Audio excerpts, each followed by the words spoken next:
Gente, nossa quarta pregação da nossa série sobre ansiedade, como vencer a ansiedade. E o nome da pregação de hoje é Ansiedade e Oração. Vou tentar defender o que Paulo fala, que o remédio para o que não é doença, a ansiedade, é oração.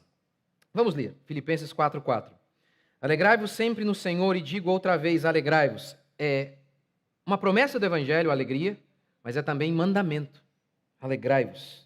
Está no modo imperativo aqui, de imperador mesmo, de ordem. Verso 5.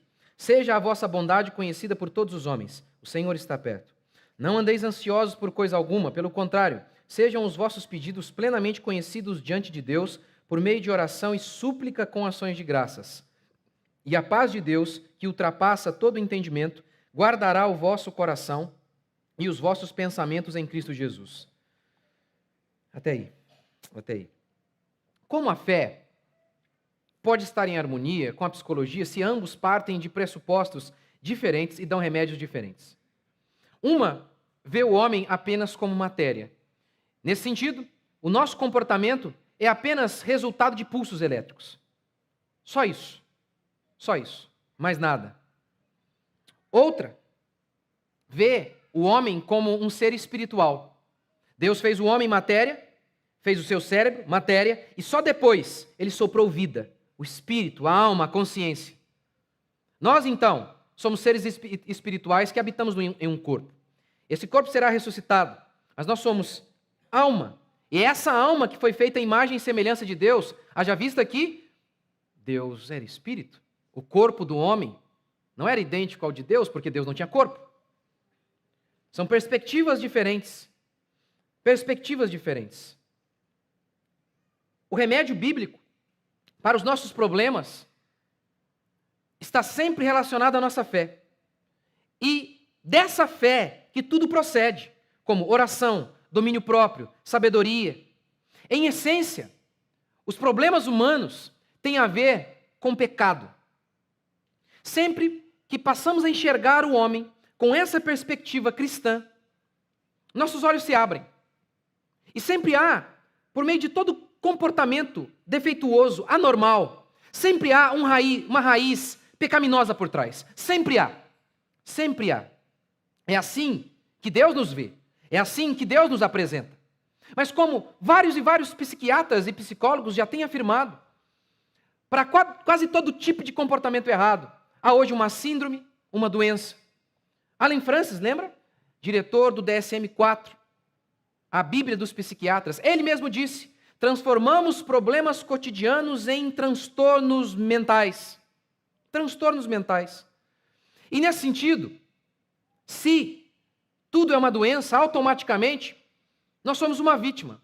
E assim, todo mundo ama ser descrito como doente. Porque se eu sou doente, eu não sou responsável.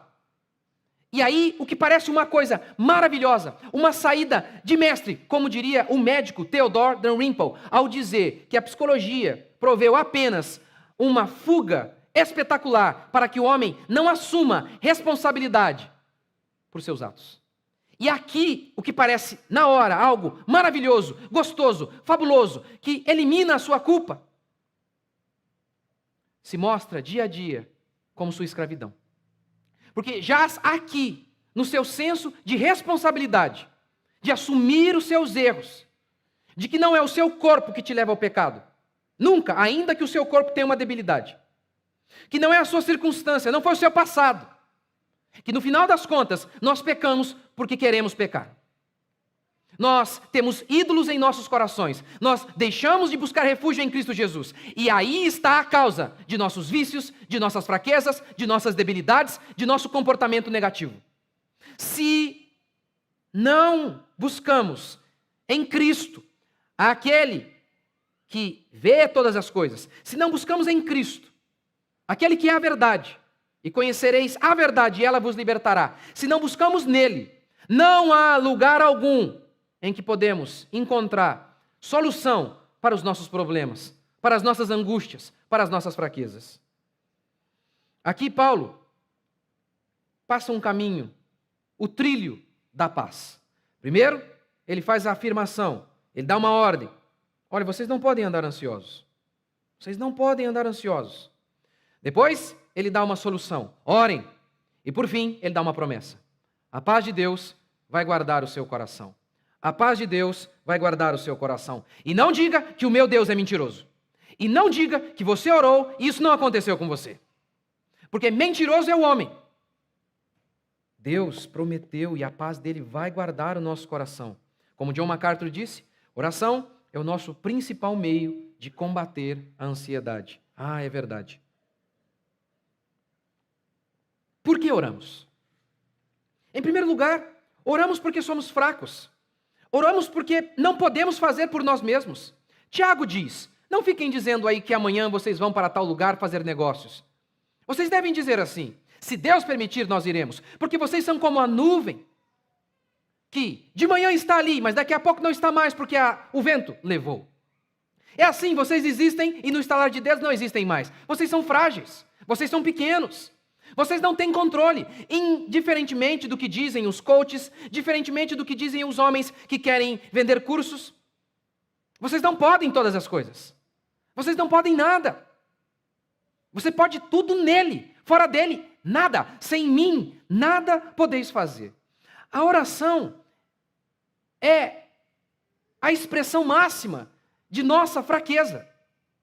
Oramos mais quando vemos que mais e mais frágeis nós somos. Se o crente confia em Deus, o ansioso confia em si mesmo. Ele faz dele mesmo o seu Deus. E como esse Deus, que é você, é um Deus pequeno, você fica ansioso. Vejamos um exemplo bíblico de alguém lidando com a tentação da ansiedade. Jesus. Jesus ora diante do pavor. Jesus estava para ser crucificado. E como já disse aqui para vocês, é horrível saber que a sua hora, a hora da sua morte já foi marcada. Uma coisa é morrer, outra coisa é ter hora marcada. Essas coisas, esse tipo de circunstância, gera um nível de estresse e ansiedade absurdos. Diz o texto bíblico que diante desse cenário, Jesus foi orar. Jesus foi orar. E orou profundamente. E orou uma vez, duas vezes, três vezes no jardim de Getsemane. A angústia e a pressão psicológica que ele sentiu foi tamanha que ele suou sangue. O texto bíblico declara que ele começou a se entristecer e a se angustiar. A minha alma está triste até a morte, ele disse para seus discípulos. Marcos 14 declara que Jesus foi tomado de pavor. Parece-nos que diante de um risco real, ser tomado de pavor não é pecado. Me parece que isso é muito claro, afinal de contas, se ser tomado de pavor fosse pecado, Jesus teria pecado. E a gente sabe que Jesus não pecou. É a velha história que eu já disse para vocês aqui algumas vezes. Se há um leão ali e você não fica tenso, você não é crente, você é doido. É normal. Vai fazer uma prova, dar um fio na barriga, é normal. Eu contei para vocês já aqui, vocês já me ouviram já várias vezes. Fui casar, gente, suava, que nem tremia. Partes do corpo enrijecidas. Fui pregar um dia que o povo queria minha cabeça. Não tinha saliva a mais, gente. Um negócio assim absurdo. Nunca senti um negócio desse. Pavor, eu estava apavorado. Diante de perigos iminentes e reais, o pavor pode nos tomar de assalto. Isso faz parte. Isso faz parte. Mas diz o texto bíblico que Jesus chamou seus discípulos a orarem e ele disse assim: orem para que vocês não entrem em tentação. A tentação de Jesus, no caso, era fugir da cruz. E ele ora: se possível, passa de mim esse cálice. Mas ele venceu. Diz o texto bíblico que apesar de estar sozinho, porque seus discípulos dormiam, diz o texto bíblico que Jesus, desamparado de todos, e isso foi se materializando mais e mais, porque todos os seus discípulos o abandonaram, mas ele orou e se recompôs e foi para o madeiro. Como que Jesus lidou com o seu pavor? Ele orou. Ele orou. Ele clamou a Deus. Uma vez, duas vezes, três vezes, até ser o suficiente. Até. Esse é o meu segundo princípio. Jesus orou muito. Devemos orar o quanto for necessário. E aí eu vou dar outro exemplo bíblico de pessoas lidando com ansiedades, com temores por meio da oração. O texto bíblico declara que Ana era estéril e ela tinha sua rival, que tinha muitos filhos. Como William Hendricks disse, para uma mulher naquela época, a pior coisa que podia acontecer para uma mulher casada era ser estéril. Era uma desgraça. E ela era estéril. O texto bíblico diz então que ela foi ao templo e ela orava. Mas a angústia dela era tamanha, que diz o texto bíblico, que ela nem mesmo pronunciava palavras. Ela apenas mexia os lábios. Nessa hora, diz o texto bíblico, que o sacerdote carnal olhou e pensou, tá bêbada. Mulher, aparta de ti esse vinho. Já não bastava ser humilhada pela sua rival, agora o pastor está zombando dela. Imagina você ir para o culto, você está lá com a sua alma diante de Deus, o pastor chega e fala, irmã, para com essa cerveja. Agora não basta você ser estéril, você ainda é cachaceira. Parece que inúmeras e inúmeras vezes Deus permite mesmo esses endemoniados. Parece que inúmeras e inúmeras vezes nós somos acumulados de sofrimentos e humilhações. E Deus permite. Lembra-te pelo caminho pelo qual eu te guiei no deserto para te provar, para deixar você passar fome, para te humilhar. Lembrem-se disso. Ana passou por todo esse tipo de humilhação. Mas diz o texto que ela deu a resposta certa. Ela se humilhou mais ainda. Ela disse, não, meu Senhor, não estou bêbada. Não estou bêbada. Sou uma mulher angustiada. Estou derramando, essa é a frase que ela usa, derramando minha alma diante do meu Deus. Nessa hora, ela diz assim, não tenhais, pois, a tua serva por filha de Belial, pelo excesso de minha ansiedade e da minha aflição é que tenho falado até agora. E aí diz o texto assim, que o sacerdote muda o semblante e fala, vá em paz, que Deus ouça a sua oração. E veja o que o texto declara, assim a mulher se foi seu caminho e comeu, e o seu semblante já não era mais triste. Já não havia mais angústia. Já não havia mais ansiedade. Oração. Oração. Muito pode, pela sua eficácia, a súplica de um justo. Um homem de Deus orou e o sol parou. Nós não podemos orar para que Deus nos livre de nossos medos e nos faça fortes e bravos e corajosos? Você não crê que há um Deus que pode abrir o mar vermelho, mas é incapaz de te sustentar? Você não crê que há um Deus que foi capaz de pôr o universo em ordem, mas não pode ajustar o seu coração? Terceiro, a promessa. Paz de Deus. E a paz de Deus vai guardar o seu coração. Já falei disso outras vezes, vou repetir. A promessa aqui não é ore e aquilo que está em desordem será arrumado. Não. Apesar de Deus poder fazer isso. Ele pode. A promessa é ainda maior. É ainda maior. A promessa é, eu vou manter em ordem o seu coração, ainda que tudo ao redor esteja um caos. É tipo Jesus dormindo no meio da tempestade. Porque até ímpios dormem com o mar calmo. O milagre é paz no meio da tormenta. É isso que ele está dizendo. E a paz de Deus vai guardar o seu coração e a sua mente, porque é daí que começam os problemas. John MacArthur, no seu livro Abaixo a Ansiedade, ele cita o exemplo de um homem, de um missionário que foi tornado prisioneiro. O pegaram durante a Segunda Guerra Mundial e o colocaram num cargueiro alemão. Ele foi colocado lá no porão e ele começou a orar. John MacArthur descreve assim, relatando o próprio testemunho desse irmão. Comecei a entrar em comunhão com Deus, com o Senhor. Ele me lembrou do Salmo 121. O meu socorro vem do Senhor que fez o céu e a terra. Ele não permitirá que os teus pés vacilem.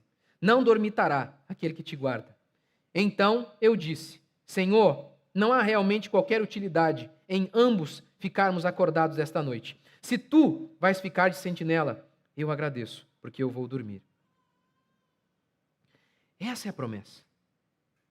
Que a paz de Deus vai guardar os nossos corações. A paz de Deus. Deus quer nos fazer homens bravos. E bravos não de impacientes, de corajosos. Homens fortes. Como aqueles cristãos da igreja primitiva, eles eram. Sem tablet, sem internet. Eles eram grandiosos. Aquelas donas de casa que não sucumbiam diante de leões que vinham para cima delas. Deus quer nos fazer fortes. Qual a nossa diferença em relação aos ímpios? De que vale a nossa fé? De que vale a nossa fé se no dia das trevas não podemos conduzi-los à terra seca? Se no dia em que o mar está revolto, não podemos ser para eles um farol, não podemos ser para eles um refúgio. Se somos iguais aos ímpios, se ficamos atormentados como os ímpios ficam, o tempo todo, se andamos constantemente ansiosos, que testemunho estamos dando para este mundo? Quando estaremos sendo luz para eles? Ore. A questão é, as pessoas oram, os crentes oram, esse é um sinal de todo grande avivamento. Em todo lugar onde Deus moveu, e esse é o termo que carinhosamente os homens de Deus usaram ao longo da história para definir o mover de Deus. Épocas em que há muita conversão, que o povo de Deus retorna à palavra de Deus. Sempre há como uma característica básica de tudo aquilo que a gente chama de avivamento. Um povo que ora. Não é um povo que faz show. Não é um povo que é muito animadinho até, mas que não ora. Não, um povo que ora. É um povo que ora. Ora todos os dias. E ora e ora. Eu vou dizer mais uma vez, eu duvido. Se você parar, essa é uma outra dica para as próximas pregações. Se você diminuir as redes sociais, porque isso aí deixa você ansioso, eu vou explicar isso outro dia. Se você ficar nas redes sociais apenas para me ver lá, cadê? Se você apenas vê coisas boas, palavras que edificam, ao invés de ficar fuçicando lá o fulano, que é o máximo, que tem a barriga chapada.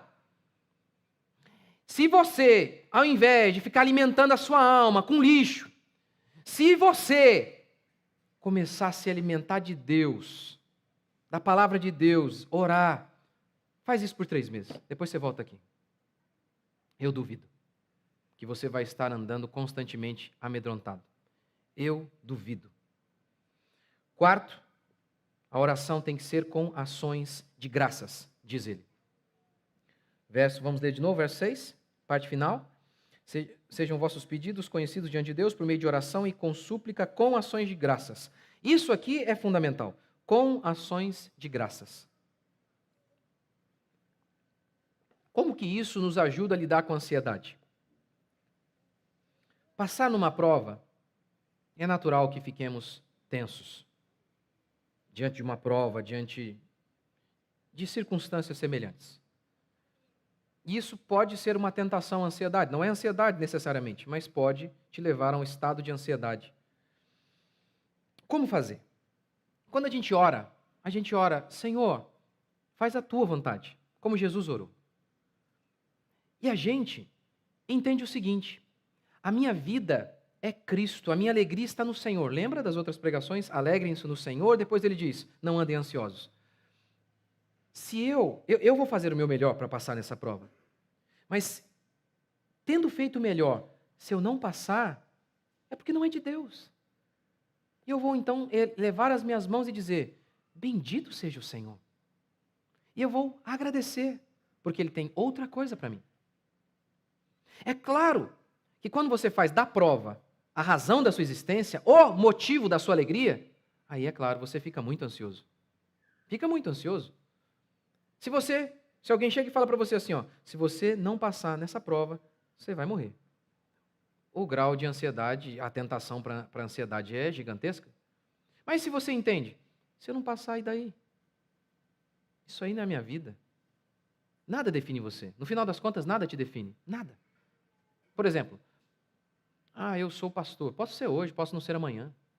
Como Paulo. Paulo pregava na igreja, no outro dia ele estava preso.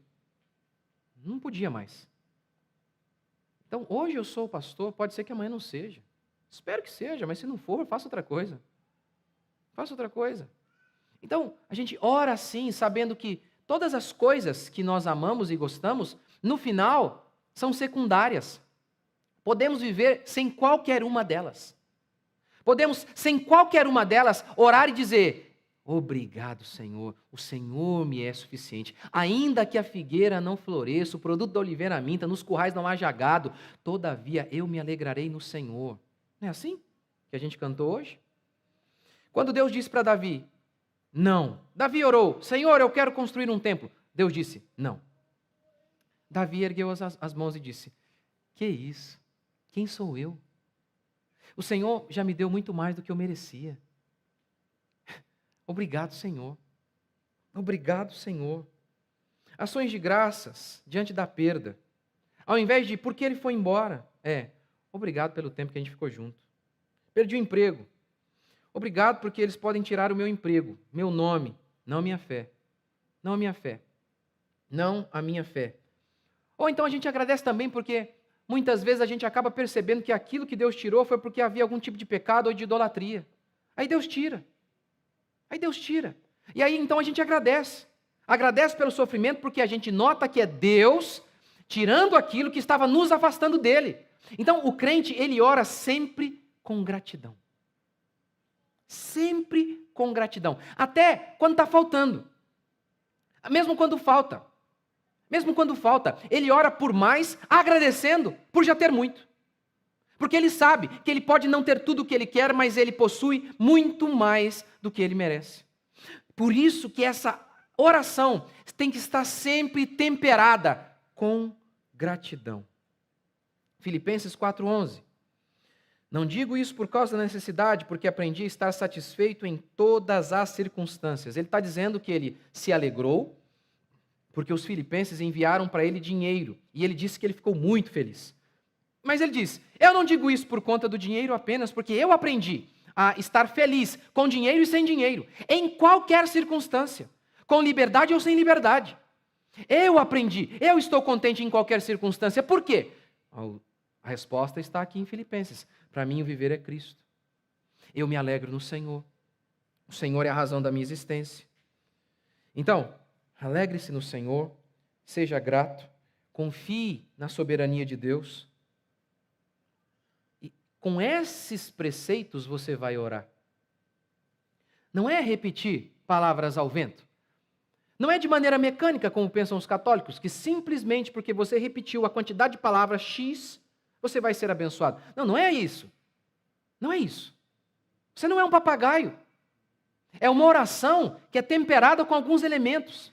Elementos de crença de que Deus é soberano. O elemento da crença de que você sabe que a sua alegria está em Cristo. De que você tem muito mais do que você merece. De que Deus usa qualquer circunstância, até as piores, para o seu bem. É assim que o crente ora. Com esse coração, com essa perspectiva. Com essa perspectiva. Sabendo disso, como que nós vamos viver ansiosos? Não vamos. Se seguirmos o que o nosso irmão Paulo, o servo de Deus, inspirado pelo Senhor, nos disse, não viveremos assim, ansiosos. E temos grandes evidências de que isso aqui é verdade. Basta olhar para a igreja primitiva. Basta olhar pelo testemunho que eles deram, mesmo em face da morte. Como Deus guardou aqueles homens, e Deus também vai nos guardar. Vamos ficar de pé?